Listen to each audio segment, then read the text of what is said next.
सुन्नत है, सुन्नत बोलते हैं आप सल्लल्लाहु अलैहि वसल्लम ने जो काम किया उसको सुन्नत बोलते हैं। अब आप सल्लल्लाहु अलैहि वसल्लम ने किस तरीके से पानी पिया है वो तरीका ये छोटी सी बच्ची बताएगी।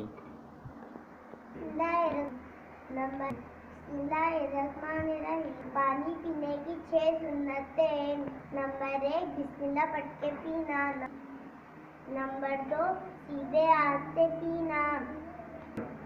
नंबर 3 बैठकर पीना। हाँ। नंबर 4 पानी को देखकर पीना। बोल। नंबर 5 3 सांस में पीना। नंबर 6 पीने के बाद अल्हम्दुलिल्लाह बोलना।